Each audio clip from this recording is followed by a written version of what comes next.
live on Saturday night. And look, we've already got people in the room. Let's get those thumbs up. Let's get tonight jumping. It is the day after Halloween. And man, I've got an epic episode.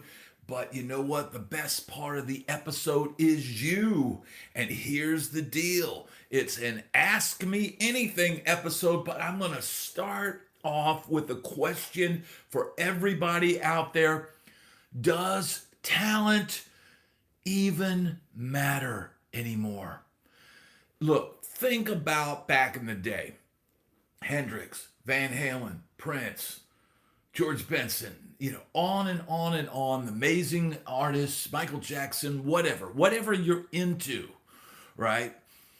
The main component that got them where they needed to be in the top of the charts was talent, right? But do we even need that anymore? I see so many pop stars now with what I would call, talent, but not on the same level, not on earth-shaking levels. Just gets prop somebody up in a in a nice suit, or you got these girls prancing around on shows. I saw recently a pop diva, and she's literally like it looks like she's stripping. It's like going to a strip club, going to these pop shows now. So my question to you, do you think talent even matters? Does it even matter in the music business anymore? So Slowfinger says, talent only matters if you don't have a power team of marketers behind you these days. Well, here's the deal, man. Here's why I'm asking that question. Hendrix, Van Halen, both introverts, right? Now, Edward Van Halen had David Lee Roth to sell the band, and sell he did. Hendrix had Chaz Chandler discovering him in a club, but without either of those two guys having these marketing guys behind them, or business minded people behind them, would they have even made it? Nowadays, you need that marketing first, and look, what is it? It's basically people performing with a ring light. Now, I'm not using a ring light here. I've got one single light bulb illuminating this show. But I'm going to crack open a sparkling water because, here's the deal, man. So much has changed in music. So many things are different now. And I just wonder, my question is, the introverted artists, Princes, the Van Halens, the Jimi Hendrix, would they been able to master social media today? Would they have been able to figure that out? Now, think about this. David Lee Roth, granted, he's not young anymore, but David Lee Roth has never mastered social media, even with all of his experience, and you would think it would have been a no-brainer. But, times have changed, times have passed, and, here's the deal. People just don't, you have to have that tech savvy. You've got to be a wizard with a phone in order to make it. So Wavelength says, talent matters to me. Dave Mason, Roy Buchanan, Taj Mahal, Joe Pass, Barney Kessler, Herb Ellis, Doc Watson. Well, I would absolutely agree with Wave and say this. There needs to be more talent. And, I don't know what the answer to this question that I'm posing as far as the solution to all this. But by posing this question, I'm putting it out to the universe to say, hey, man, let's balance things out. Let's help. Maybe there's some people out there that are extremely talented that need somebody to manage them, maybe manage their social media, right? Guitar Red says, mastering social media and having broad appeal is a talent unto itself. Boom. That is a key point. Because here's the deal. You got people with maybe not so much talent, but they're excellent with this little device here, this little phone here, and their little. I mean, I can't, dude. I can't edit video on a phone. I gotta have a computer in front of me. I can't. Like, I'm not a phone wizard either, right? If I had to only do my media stuff, social media stuff on my phone, man, I'm not sure I could do it. To sit there and stare at your phone and the things that these people do with their phones, it's pretty impressive. But it is a totally separate skill from having talent and being able to perform and being able to play an instrument and all that. And here's the deal. P-Funk says, even Rocky Balboa needed a manager. Just ask Mickey. Well, that's a funny comment, but it's true. You need somebody in your corner, right? And here's an interesting point. There's a new movie coming out. It's something. It's like Being Rocky or something like that. It's about Stallone insisting that he plays the Rocky role, and the writing of it, and him living in New York, and all of that. So that's going to be a really interesting film that's coming out. But I digress. I don't know what the answer is with all this talent stuff and everything out there, but man, you've got to have all the skills now. If you're going to make it, you're gonna have to manage social media. You're gonna have to be good at editing video. You're gonna have to be good at taking photos. And look, man, we would have all liked to have this technology maybe when we were younger, but then again, maybe we wouldn't, right? We wouldn't have had the personal experiences if we had had these phones. If I'd have been on the Sunset Strip staring at my phone and worrying about my IG pics and my metrics, would I have had as much fun with my man P-Funk? Now, Quincy James says, music is more production and marketing than substance right now. Even folks are complaining today because singers don't even sing today. It's all theatrics and shock appeal. Bing bong, bing bong. That's absolutely nailing it, man. It is. Oh, so here's the deal. We still are basically, for some reason, YouTube's got my camera flipped. I've noticed it on Randy's Guitar Attic. He's got the same issue going on. So I know it's not just me. I know other people are having this issue, and I keep updating the app and updating the phone and everything so that it can all work together. And I'm not a left-handed guitar player on my live videos, but here's the deal, man. It is what it is, and we continue on, right? So let's get those thumbs up, and I want to hear from you guys out there. We've got Dave Strong at the helm tonight.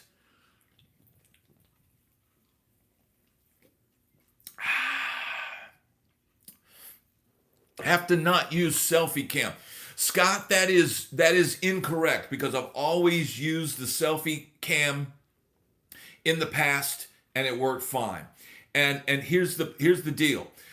We've got I have to use this selfie cam because I'm reading your comments and I'm able to go, Tobias, thank you so much, brother. Thank you. See, I'm able to I'm literally running the whole thing, and here I am trying to touch the heart on the comment. There we go. Tobias, thank you so much. And Tobias says, oh yeah, Saturday, yo.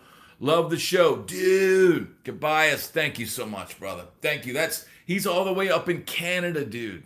All the way up in Canada, getting the party started right. And we're very, very happy to have him here. Scott Dunn is asking, hey Brad, opinions on Epiphone Masterbuilt. Well, I assume that the Masterbuilt, you're talking about like the Epiphone acoustics. They seem cool, and Scott is saying the new Oasis Epi guitars out. Yeah, Gibson has a new Liam Gallagher, or is it Noel or Noel Gallagher? Les Paul standard with P90s, right? Black Les Paul standard. It seems cool, but I don't need it. That's the Gibson Les Paul standard. Then they've got two Epiphones. I believe those are imports. One's for their current guitar player Jim Archer, and then they've got the Bonehead signature or whatever. I mean, I like Oasis enough. I don't listen to Oasis. I wouldn't spend $500 to go see Oasis. But yeah, I like what they do. I like what they represent. I mean, dude, did you guys see Liam the other day? He had a bottle of booze or something, and he was literally anointing himself, or a glass of booze or something. He was literally like anointing himself with his booze on stage. So I mean, you know what? Those guys are characters, dude. They get it. They get it. That it's rock and roll. It's not rocket science. You go out there, you rock, you have attitude, and the singer certainly has tons of attitude, and that's what I like. I mean, the singer for Oasis walks out there like he owns the place, stands in one spot, and does his thing, man. They have serious energy at their shows, Erickson's saying. And look, I watched an Oasis show the other day on YouTube, and it was one with Zach Starkey on drums. And dude, I was kind of blown away by it. I was actually thinking, man, I need to go see this band. But it was a different lineup band than is currently touring, and it was several years back. But it was, dude, it was cool. It was cool, you know. And look, I liked the mix because, and I was listening to some rock and roll the other day and just marveling at how low the vocals were mixed. The vocals were fighting with the guitars. And that's exactly how they were mixing Oasis. The guitars were up in the mix, wrestling with the vocal. Dude, here's the thing, man. After being in Nashville for 30 years, and Nashville loves to shove that vocal right up in that mix, you know, way up here, and then the guitars are down here in the soup. And they got that production soup, right? And the production soup is acoustic guitar, two electric guitars, pedal steel guitar, piano. It's just like this soup, right, of mid-range.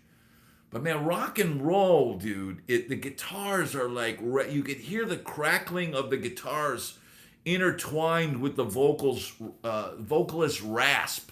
And that's the real deal, man. That's what I love about, rock and roll, you know. So, man, you know what? I'm so glad to have everybody here tonight. Now, Dave is the moderator tonight. I believe you're the only moderator. Cheap Music Gear, how you doing? Glad to have you here. So please be kind and rewind for Dave. Everybody, be cool in the comments and have a good time with this, because this is a unique show, man. And I'm going to keep doing this show as long as I can.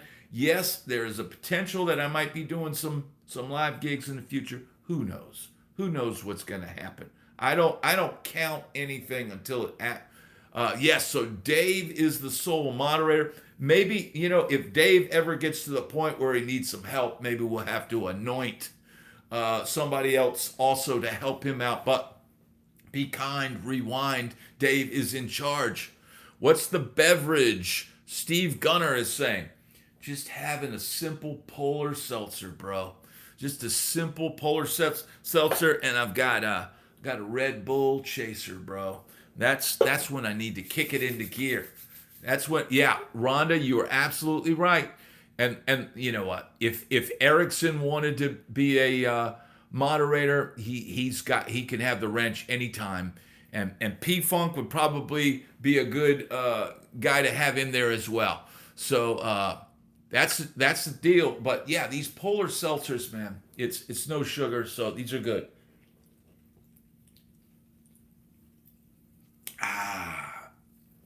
So it is great to have everybody here tonight. Man, everybody out there had their Halloweens. Shane Shrimp is saying, Brad, loved your Halloween tune, totally rocked. I'm wondering how you put together those type videos where there's other instruments being played besides you playing guitar. Shane, I have to do all that stuff in Logic. And, sometimes I'm grabbing loops. Sometimes I'm using Logic Drummer, and just putting pieces of music together. And it's a process, man. It's a process. But you know what? And here's the thing, man. Because putting these tracks together takes time, dude. That basically, I did one pass on guitar on that track, and then I just let it ride because I had so many other stuff in the fire. So here's the thing, dude. I personally didn't think the Halloween song was, I thought, man, I should probably redo this. I should probably spend more time on it, blah, blah, blah, blah, blah. And everybody loved it. I had one guy say, I finally heard you play something professional. It's like, what? I'm literally going, this is like the fastest thing I've ever thrown out there. I had to put together that Halloween episode. Scott Dunn is asking, Brad, ever used Hughes and Kettner Stomp Amp Man? I have not used the Amp Man. I at one time had a deal, endorsement deal with Hughes and Kettner, and they gave me a Pure Tone combo and a Pure Tone head, and I had a Hughes and Kettner 412 cab, and that was a killer rig, dude. The Pure Tone head, that stuff, man. That was the perfect head for me because it was like EL34s, and it's basically just kind of a Marshall kind of thing, and I would dial it in for edge of breakup and then just run a small pedal board in front of it. It sounded amazing. Now, FMP has been wanting me to get Esteban on this channel, and dude, Esteban is radio silence, bro. There is no Esteban. Thoughts on Megadeth, including a Metallica song on their new album? Well, Chris A., that's a great question. And Dave Mustaine is also a co-writer on Ride the Lightning. So while it may have been originally cut by Metallica, if Dave Mustaine had a part in writing the riff, right? Now, Mustaine claims he wrote a whole ton of stuff that maybe even wasn't, credited for. Who knows about that? But man, Dave Mustaine says it's his last album. It makes me wonder why he didn't do it earlier, right? Why didn't he do it earlier when he had even more in the tank? But you know what? It is what it is, man. I hope his version of Ride the Lightning, I hope it blows Metallica away. I think that would be great. Dude, you've got modern production techniques, and you've got modern drummers, and he's got some shred guitar player. Dude, the only thing that's going to be different is the vocal. Dave Mustaine is not as good a vocalist as James Hetfield, right? But it is what it is, right? So we'll see. I'll be curious to hear how that sounds. Cool. See you in a little bit, P-Funk.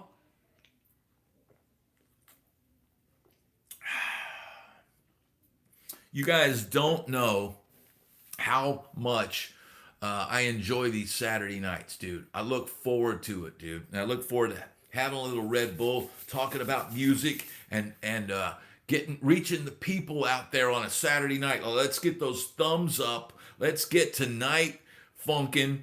And we got Cheap Music Gear says, we want the funk. T. Todd is here. And T. Todd, I reached out to the timekeeper. He's playing down the street tonight. I didn't hear nothing back, sir. I did not hear anything back from the timekeeper. But you know what? That's okay. Tell us a good Halloween gig story. Well, who was it recently. Tim Todd was telling the story about us going down to we were at the Rainbow on Halloween. We were out in LA, right? And Ron Jeremy was judging the costume contest. And I'll tell you here's a funny thing about being on the road. Dude, I can remember being on the road, and I want to say we were up in, I don't know, somewhere in middle America, and we were playing an arena. We were opening for Florida Georgia Line, and it's Halloween.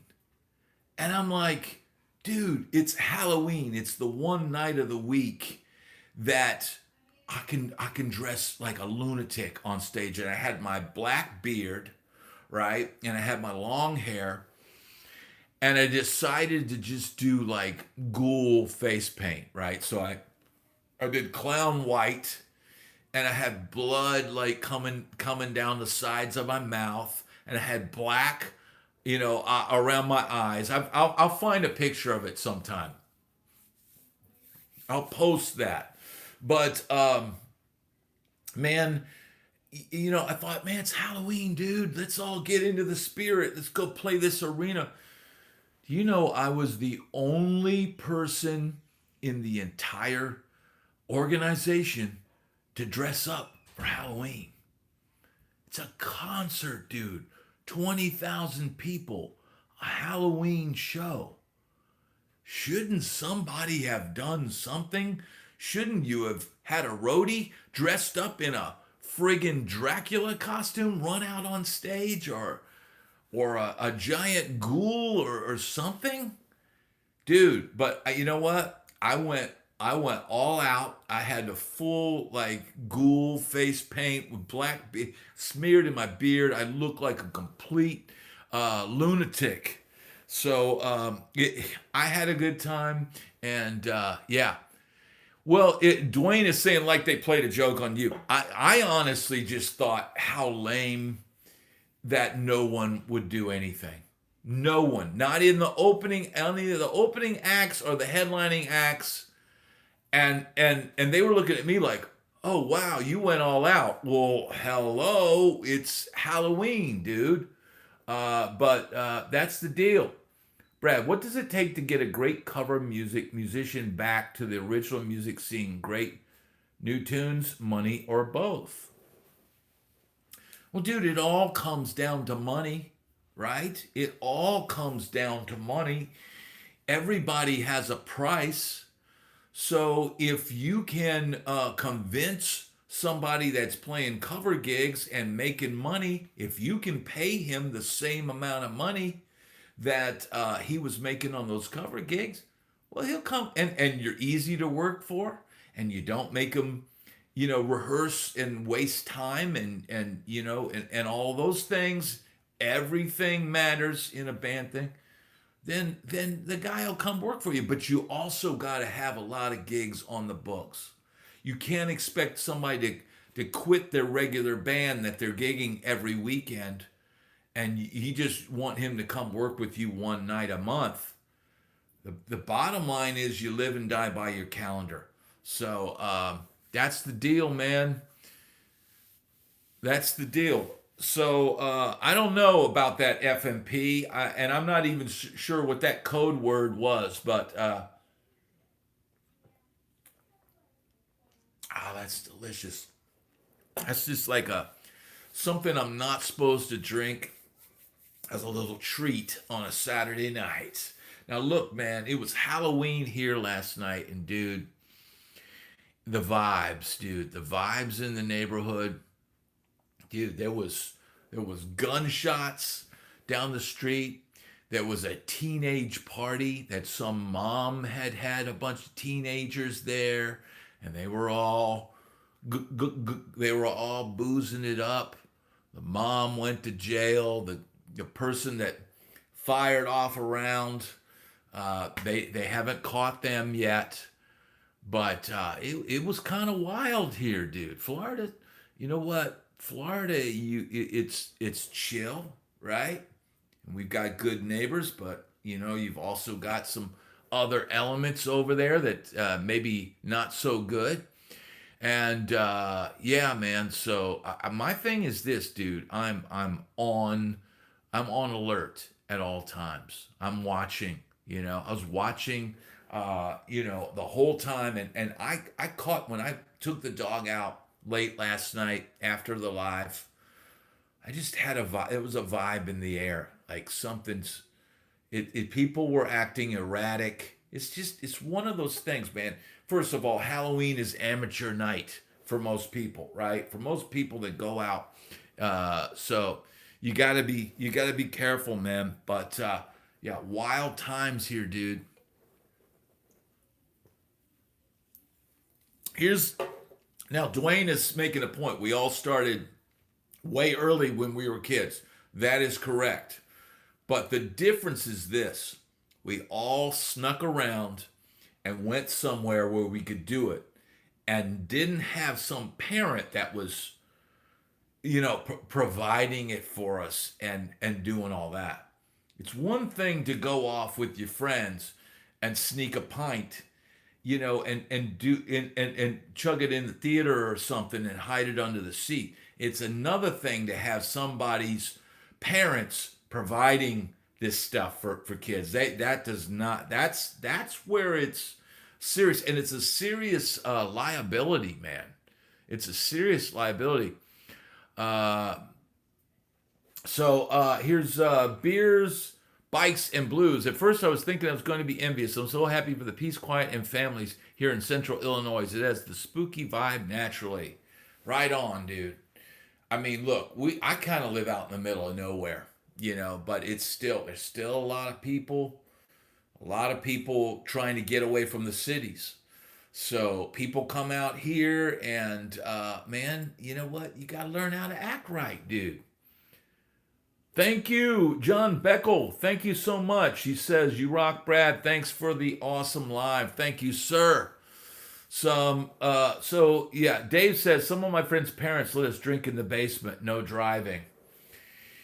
It's different times, man. And here's the thing, dude. You guys were probably four or five knuckleheads in the basement and behaving yourself, dude. This was a whole party that started spilling out into other people's yards, and then there was a little pop in the air and all that. So what is up in the morning? Chris, that is a great question. So tomorrow morning, we're going to have the Philip Harrington interview. He is the author of American Song. It's all about the fourth quarter of the Sunset Strip. It's an amazing book. It's a two-part interview. Tomorrow morning will be part one, all about the Sunset Strip. And man, it's a great book, dude. The book has Dr. Starr on the cover.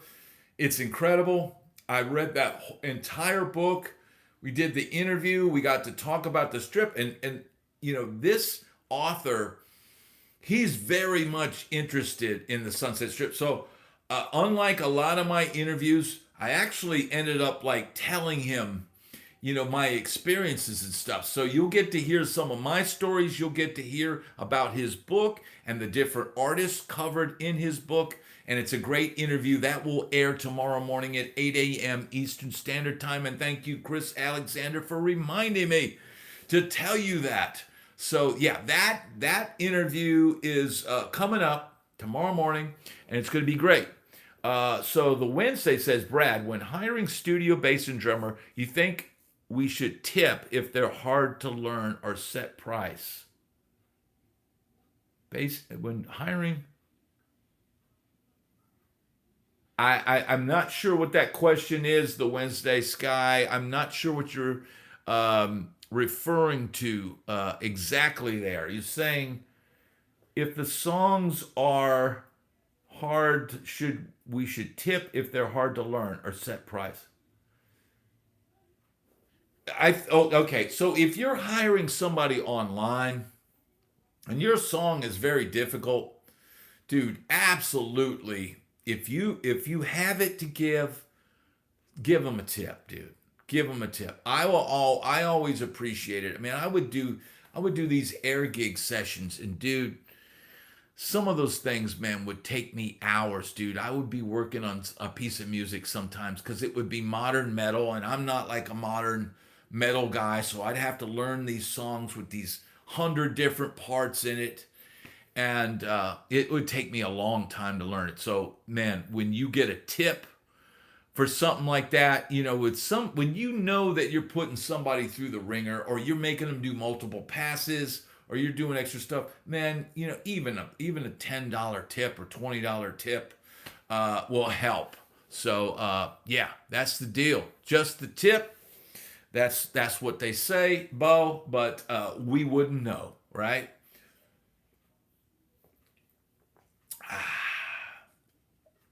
Yes, indeed. So let's see what else we got tonight. Rye Guy giving out memberships tonight. I didn't see that. Are you ever concerned about a gator being on your walking route? I also think there's going to be one somewhere making a guest appearance. I always, Shane is asking about the gators, and when I do the walking talks, dude, I am always watching for them. I know it might not look like it because I'm like holding a selfie stick and filming and all that. Oh yeah, we've got Blues King, Beer Bikes and Blues is now at Blues King. Awesome. Man, I'm always watching out for gators, but I'm not just watching out for gators. I'm watching out for snakes, dude. When I go through those woods and that little wooded part by my house, dude, I'm watching out for snakes, bro. I'm watching out for gators. I'm watching out for skunks. I'm watching out.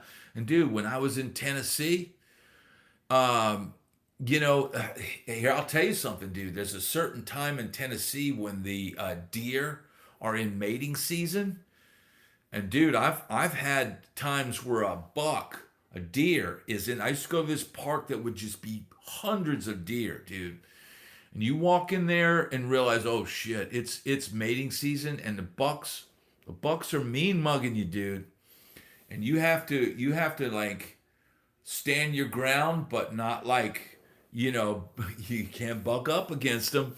So, I'm used to, dude. I'm used to being in situations like that. Wild boar can get you too. That's absolutely right, Guitar Red. Although I have not seen any here.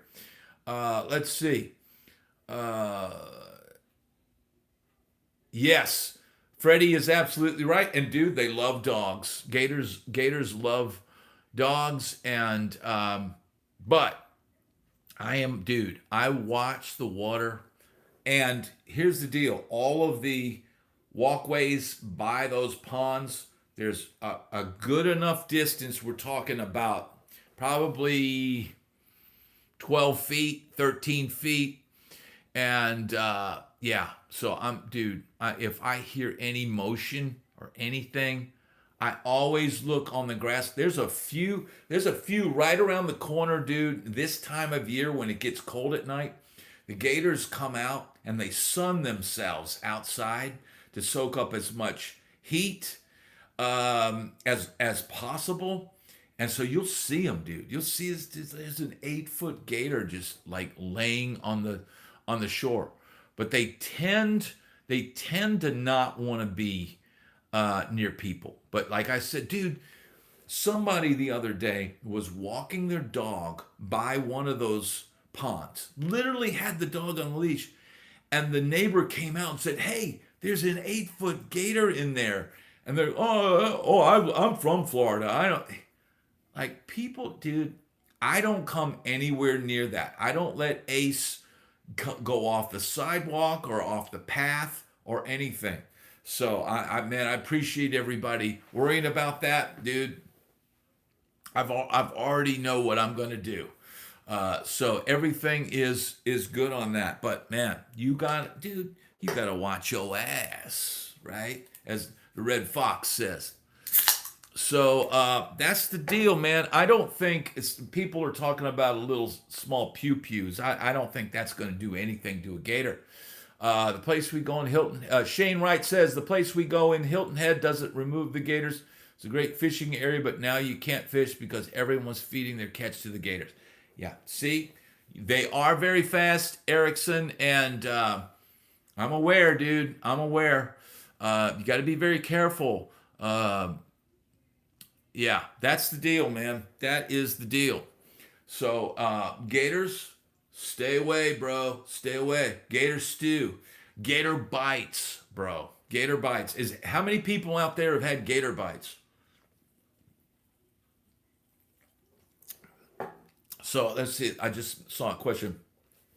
What was the last band you paid to go see? Peyton Cochran is saying. Ooh, that's a good question, dude.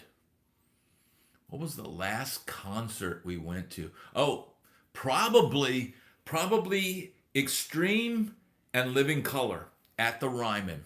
I had basically was like I want to go see Extreme, and Living Color was opening for them, and so we took Mia to the Ryman, which is the world famous, where the Grand Ole Opry was, the Ryman Theater, and we saw Extreme, and we saw Living Color. But now, about 4 songs into Extreme, Mia she was out. Like, she passed out. And it was, dude, I was shocked at how loud the Ryman was for a concert like that. Because I'd been to concerts there at the Ryman and never thought like they cranked it. But man, they were cranking it up. So once she fell asleep, I said, let's get her out of here. So I carried her back to the car, and we left. I didn't get to hear more than words, or I don't, did I get to hear Get the Funk Out? I'm not even sure I got to hear that, but we did hear a few songs. So, how do you sleep through that volume? Well, when you're a kid and you're tired, at around that time, I mean, dude, we keep like early bird special hours here. We have dinner at like 4 o'clock, right? So, and we try to get to bed by 9 o'clock at the latest. Some nights it ends up being 10 o'clock or whatever. So, she's not used to being that late. But yeah, man, I wanted to see Nuno, and Mia liked Nuno. In fact, what's funny is there are a bunch of like older kind of groupie women. My wife went in the bathroom with Mia, and there are these older groupie women, and Mia said, I want to get on stage with Nuno. And the groupie woman goes, oh, well, you're young, so you probably got a shot. I thought it was kind of funny, but yeah, she had a little crush on Nuno. Tim Todd, man, thank you for being here tonight, brother. Thank you. So that's the deal, man. Yeah, and staying up to see a show, dude. Here's the deal, man. I'm not gonna pay. It's not many shows these days that I would pay that kind of money, and that's.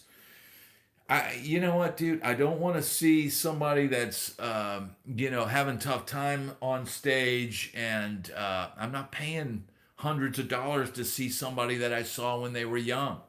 It just doesn't make economic sense to me. So maybe something will come along. Maybe there'll be a new band that'll come out, and I can catch them at an early level. Yeah, Nuno's 2 years younger than me, so.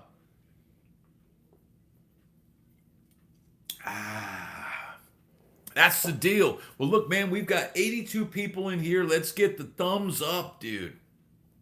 Hit the thumbs up. Let's get tonight. Let's see if we can't get to 100 people tonight. Let's start off November 1st. Now, dude, it's November 1st. It's a whole new month, right? The month of November has 5 Saturdays. 5 Saturdays. This is the first Saturday. And look, man, even if, no matter what the video did that I put out this morning, it always helps doing these lives. It's just everybody watching these videos that helps. It helps, keep the channel going. And so I always look forward to these Saturday night shows. The super chats help immensely, and it's like, dude, having a November where you've got 5 Saturdays, dude. It's Christmas season, and man, I'm just thankful for everybody that's watching this channel. And yeah, Paul. So is Paul doing Uber Eats tonight? That would be is time change this weekend. Now I don't think the time changes this weekend. I hope not. Right? Does it? I don't know. Or it does. Dude, the lava lamp is like blowing up. It's absolute, dude. It's literally like cooking up there. Oh, so we gain an hour tomorrow. We get to sleep in. Is that what it is? Time changes tonight. Holy crap. So that's the deal, man. Fall back. Oh my God. So we lose an hour, right? We lose an extra hour to play guitar. We lose. Okay. So we're gonna lose a friggin' hour tomorrow, dude. Oh no, we gain now somebody's saying we gain an hour. We gain an hour. I feel like because we've already gain, yes.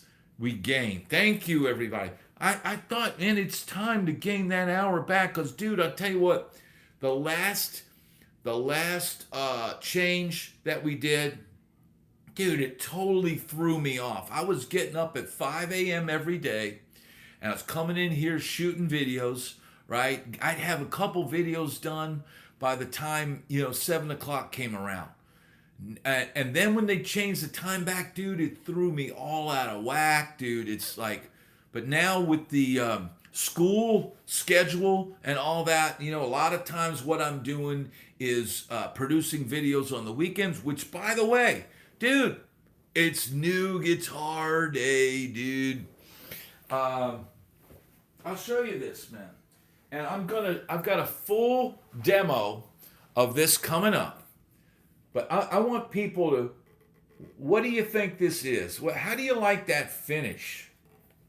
Look at that, dude. Can anybody guess what this is? Can anybody guess this guitar? How much did this guitar cost? Yeah, Freddie's saying that's a nice finish. Dude, this is a super nice finish. Dude, this is the best Leo Fender's favorite finish, right? Freddie's saying 270. Dude, this is a Donner, right? Donner Standard Series DST 100. Now, I finished the demo for this on my channel. I have not uploaded it yet. It's basically the video's done. Wait till you hear the demo. Dude, I played a rockin' riff on this thing, dude. I gave Guitar Max a run for his money.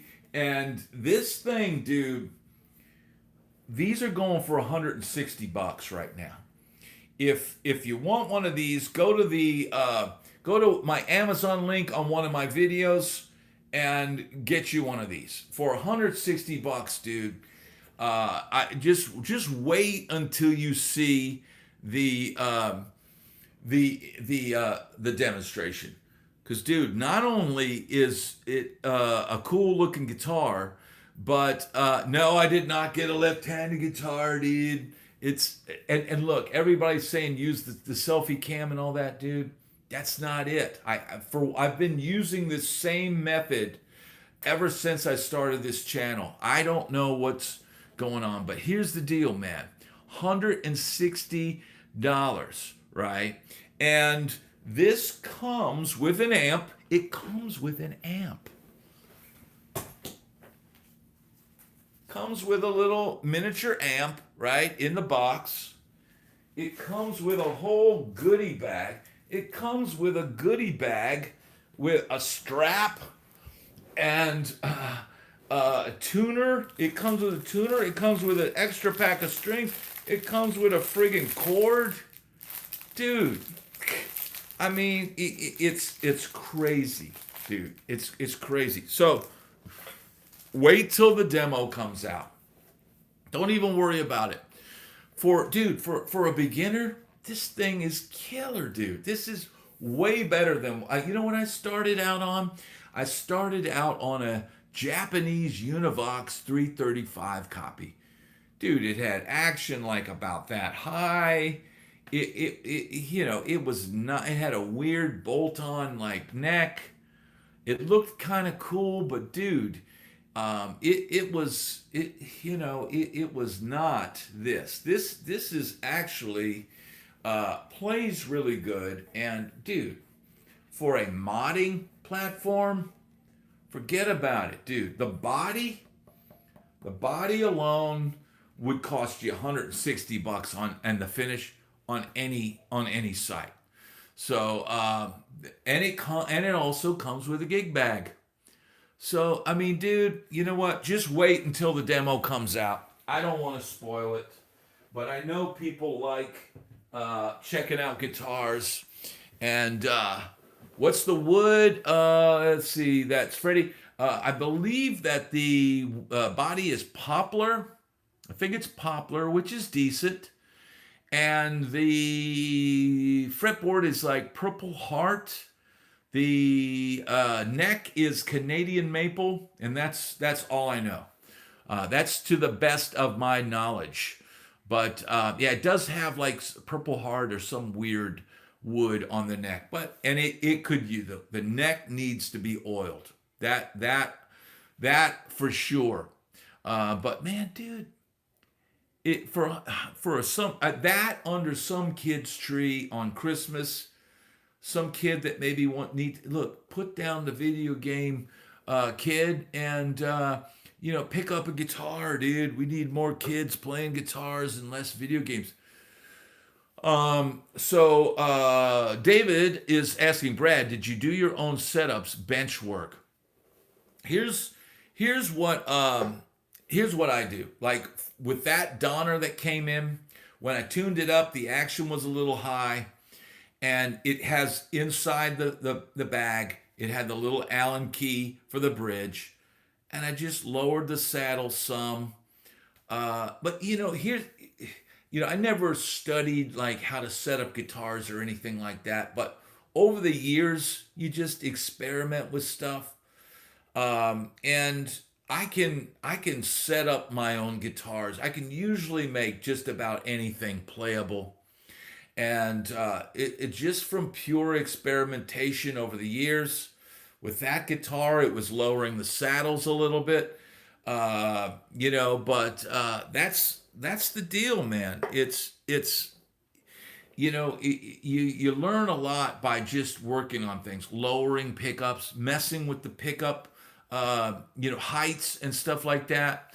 And there's lots of YouTube setup videos. So, the only thing I've always kind of struggled with is truss rod adjustments. It's like, dude, if I really want something done right, I will hire somebody to set up the guitar for me. I just want to play the friggin' thing, dude. So we've got 89 people in here. Let's get the thumbs up. Let's break 90. Can we break 90? I see 89. Can we get 90? I see 89. Can we do 90? And 89 going once, and 90 going once, 90 going twice, 90 going, and I see over in the corner, do we have 90? Do we have 90? 90. I'm trying to get to that 90. Let's get that 90 up, dude. Creative, how you doing? So that's the Happy Risk. Leanne is here. Glad to have you here tonight. Come on, 100. Let's get to 100. We've got 10 minutes. Can we get to 110 minutes? That would be amazing. Let's see. But man, here's the deal. We've got cool stuff coming up. Yes, thank you, Scott. Thank you, brother. We've got cool stuff coming up tomorrow morning, 8 a.m. Eastern Standard Time. Philip Harrington, author of American Song, all about the fourth quarter of the Sunset Strip and all about bands that should have been huge. And look, more testimony. This is more testimony that the Sunset Strip bands were not all glam, ridiculous, poison copies. He documents in this book, I don't know if it's like 10 or 12 different bands that should have been a huge bands and could have propelled LA and kept the scene going so that me and P-Funk could have had a hell of a time for a few more years. But you know what? They just decided they were going to do the Seattle thing. So it is what it is, dude. Tobias says he loves the Sunday morning interview. Well, here's the cool thing, man. I just put out the Jeff Goebel interview. I got Pyro John channel for Rockstar members of the channel. They got early access to these interviews. And I've got an interview with a member of Ace Frehley's band, his last band before he passed. I've got an interview with him on Tuesday. So I am catching up on the interviews. Now, House of Strings is saying, do you think music theory is necessary to learn how to improvise? Or is it just feel what sounds good kind of thing? House of Strings, I think you need to learn some theory. I think you really need to. The dude abides. Welcome to Blues King. I think you need to learn scales. I think the scales that you need for whatever you're going to play, right? You need to be able to identify chords and know what scale works over them and in relation to the other chords. You need to be able to play arpeggios, be able to play the arpeggio of whatever chord that you're soloing over. And then you need to know some substitute arpeggios that substitute for the chord that you're playing. You know, for instance, if you're playing over an A7 chord, right? If you play a G major 7 arpeggio, that's a really cool kind of George Benson-y kind of thing, right? Learning to play some different chord tones using different and superimposing other arpeggios over other chords. And learn as much as you can. And also be able to feel it. Also being able to play. Look, I don't really think of theory as much when I'm playing. Now I'm just thinking, okay, this chord is E flat major 7 and I'm here on the neck and here's my E flat major 7 notes and the next chord is D minor 7 and I know, you know, my fingerings for D minor and, you know, all of that stuff. And then you also have to use your ears. So, you know, somebody said more open strings, the better. I'm not a subscriber to that. For me, I don't even really think of open strings that much. But if you're playing country, that's a huge part of that thing. Now we've made it to 91. Let's keep going on up. So yeah, Peyton, thank you for being here. Knowing more is always better than knowing less. Absolutely, the dude abides, and welcome to membership, man. We're glad to have you here.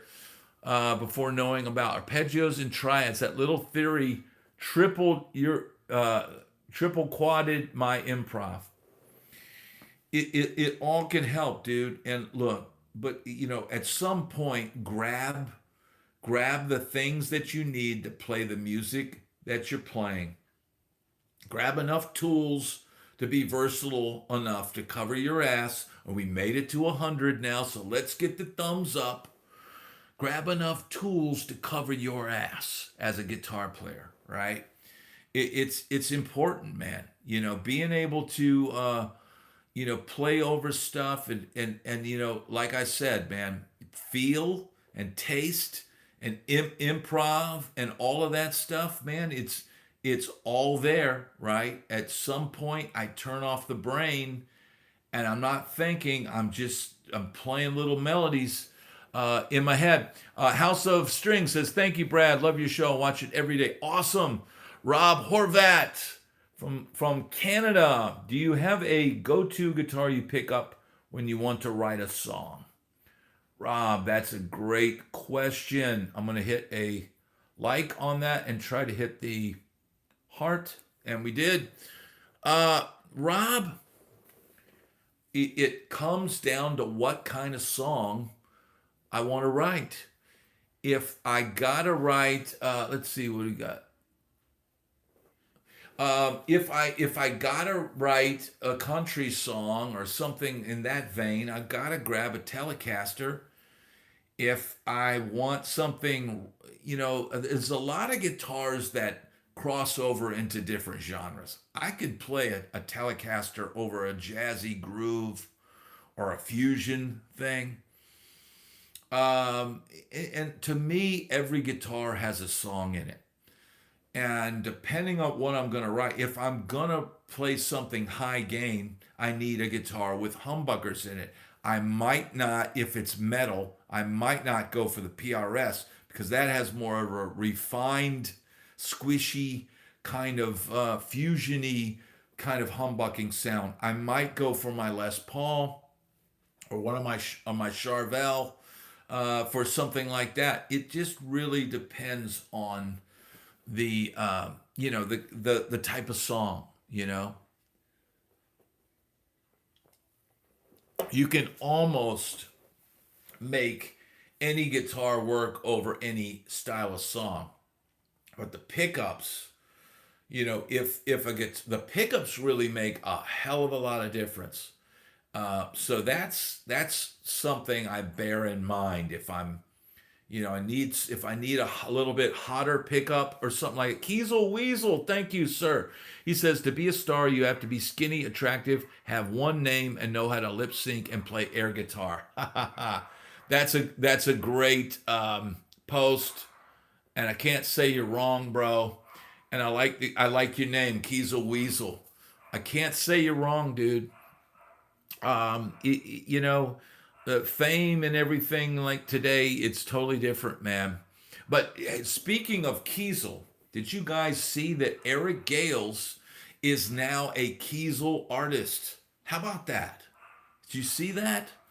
I'm kind of blown away because I know for years, dude, he was doing the Magneto thing. But what dumbfounds me the most is why Fender guitars didn't do a signature Eric Gales Stratocaster. It just blows my mind that that Fender, it's obvious that Eric Gales is a Strat style. He's a Strat cat, right? That's what Buddy Guy used to call. He's a Strat cat. Why did Fender not sign, Eric Gales? Look, I know Eric, way back in the day, he had his issues, right? But dude, he's the progenitor of the Strat, dude. He is probably the master of the Strat alive today, right? And I just don't understand why. I mean, I get that Kingfish has got a Telecaster, and Kingfish is amazing. Kingfish plays a lot of different guitars. Eric Gales essentially plays a Strat style guitar all the time. I've never seen Eric Gales with a humbucker in his Strat. It's always a 3 single coil Strat. That's what he plays. Somebody is saying maybe it just isn't marketable. I think Eric Gales with his playing is. I mean, look, if they legitimately used his tone knowledge and designed the right pickups and did some of the things that he likes about a Strat and made it a unique model, then I say, why not, right? So Scott is saying, I met him on New Year's in a small venue. It was an unforgettable spectacle. He crushed everything. Yeah, dude. But here's the deal, man. Kiesel makes a good guitar. I'll be curious to see what they come up with. And I think it's cool. I think you'll be able to get an Eric Gales guitar way easier than you could before. It seemed like maybe that was an issue. I don't know. Man. So I think that's really cool news. I'm happy for him. Other guitar news this week: the Kirk Hammett Raven acoustic, which somebody said, watched another video, and they said black paint on an acoustic guitar, tone no, which you know what, I think there may be some truth to that.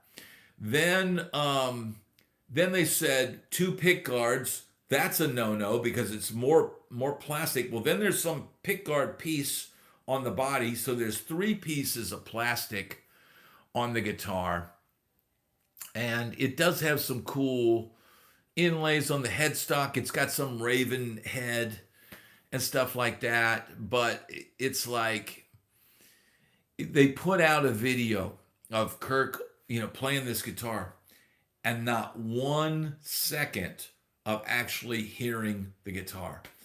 So I mean, dude, then you've got guys like Eric Gales, who man, to me, I want to hear somebody play. I don't care, I've noticed that a lot of some of the bigger brands get these weird indie guitar players to represent their brand. Look, Ibanez, this is important stuff right now, so I'm going to go overtime.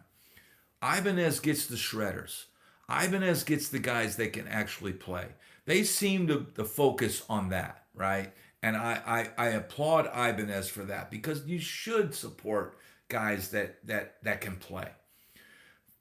Other brands, and I'm not going to name names, but they seem to feature videos of these weird alternative, like, musicians or guitar players or whatever they are. And I'm like, they're not really that great a player, and it's kind of like questionable, like the whole thing. But it's trendy and it's hip, and they sound like a punk band at CBGB's 30 years ago. And that's what they promote. Gibson promotes aged rock stars, right? If that's the route they want to go, so be it. And I would like to see all brands feature extremely talented players. Why is it only Ibanez honors people with great technique? Why can't Gibson Gibson's got the greatest fusion guitar of all time, the 335. Can they not find some young Larry Carlton-esque kid to play amazingly tasteful guitar on a 335? And that would, they got Marcus King with the 355. He's probably the best there is. And at least they got him, right? Because he can play some jazzier type stuff. He's more than just a guy in a weird outfit with multicolored hair. He's a talented kid. But I can't think of anybody else that Gibson is promoting that's not just some old rock star dude. And I don't have any problem with old rock star dudes, but man, if we're going to keep this rock and roll train going and keep the guitar thing alive, dude, I just feel like, let's support some talent out there, right? So somebody's saying Samantha Fish has a new white 335. I have not seen that. Is that for real? I have not seen that. So Winnebago just laid off a bunch, no longer making Class A coaches. Well, Prevost is the company that makes all the tour buses, and we actually got looks like some kind of coach place down the street from here. I need to hit them up and tape some episodes there. All right. Well, it is Saturday night. We're in overtime, and the dude does invite Mike H Dude, thank you for being here. Mike H is with the wrench. Dave is here. I'm going to go ahead and do a couple more minutes, and then we're going to wrap it up for tonight. Kiesel Weasel says our tour bus was a minivan. Dude, I remember driving down to, where was it? Tallahassee. I remember in my 30s, I think I was probably about 35, right? And some kids from, what's that school up there? Is it FSU? Uh, what was the Seminoles or whatever like that? I remember hooking up with these kids. They were like 19 years old. They moved to Nashville to record a record. I got hired to play lead guitar and rhythm guitar on their record. And then they said, hey, they basically, I joined their band, and we were trying to get a deal, but I was 34 years old. These guys were like 21 by the time we were playing out and stuff like that. And but I had a minivan at that point in time, and I would drive it down to Tallahassee, and we would play these college bars down there. And here I am, I basically, dude, I had my long hair. I always kind of, looked younger than I was. And, but here I am playing in this alternative band, and these guys are all 21, playing down there, playing for a bunch of college girls and all that. And that was wild. But yeah, the minivan, dude, I really liked having that minivan. It was like a Ford minivan. Dude, I could have slept in that thing. Dude, I could put so much, I could take the back seat out. I could fill it with gear. That car ended up having like a recall that I missed, and it needed it's serious, like a major expense. So we ended up getting rid of it. But then I really liked having that thing, man. I know it. Yeah, I think it was a Ford Astro van. It was something like that. So that's the deal. That's what band Brad was in, WX, and no one answered. Hey, for all the people that say what band I was in, what decade, what decade, what genre? I've been in so many bands. But yeah, Colt Ford was a group that I toured with, but I also toured with Trick Pony. I also toured with Gary Lewis and the Playboys. And dude, the band that we used to play down in Tallahassee, that band was called Teller. And I've never even talked about that project on here, but it was actually a good band, man. Good album. The album, you can Google this album. It's on YouTube, I believe. And the cover of the album is this girl topless with the singer's like shoes draped over her breast region. And the band is called Teller, and it's cool, man. It's almost like shoegazer rock and roll. But we've got another comment. Kiesel Weasel, to name your band, take the name of the last thing you ate with the color of your pants. Mine would be the Taco Blues. Okay, that's a great comment. So mine would be the Pizza Jeans, right? It was a pizza night, dude. And so man, we've got major stuff coming up to the channel. We've got an 8 a.m. interview tomorrow. Please, everyone that's tuned in now, watch that interview. Join us tomorrow morning at 8 a.m. Eastern Standard Time. And man, we've got amazing stuff coming up on this channel. Dude, I wish I had extra anchovies. Pizza Blues, dude. Pizza Blues. Time to make the donuts. See you guys tomorrow morning, 8 a.m. Eastern Standard Time. I'm going to go over here to the desktop, and I'm going to set that video up for tomorrow morning. Everybody join me tomorrow morning, and I'll see you then. Peace.